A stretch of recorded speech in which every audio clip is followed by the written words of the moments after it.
বিজেপির ছকেই বৈধ ভোটারের নাম বাদ দেওয়া হচ্ছে বললেন মমতা। 1.5 কোটির বেশি নাগরিককে এআই এর ভিত্তিতে সন্দেহজনক ঘোষণা করে শুনানিতে ডাকা, জীবিত বহু ভোটারকে মৃত বলে দাগিয়ে নাম বাদ দেওয়া, এমনকি লক্ষ লক্ষ নাম ইতিমধ্যে বাংলার ভোটার তালিকা থেকে বাদ ও চলে গিয়েছে। আরও বহু লক্ষ ভোটার রয়েছে আশঙ্কায়। নির্বাচন কমিশনের এ হেন তুগলকির বিরুদ্ধে মঙ্গলবার ফের গর্জে উঠলেন মুখ্যমন্ত্রী মমতা বন্দ্যোপাধ্যায় এবং এই গোটা প্রক্রিয়ার নেপথ্যকারী হিসেবে দাঁড় করালেন বিজেপিকে।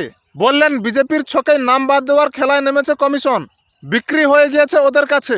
টার্গেট করা হচ্ছে মহিলা, সংখ্যালঘু ও তপশিলি ভোটারদের, কারণ সমাজের এই প্রত্যেকটি শ্রেণী তৃণমূল কংগ্রেসের শক্তি।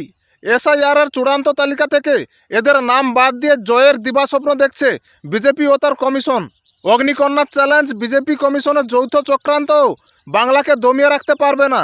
বাংলার সরকার কমিশনকে সহযোগিতা করছে বলে এসআইআর সম্ভব হচ্ছে।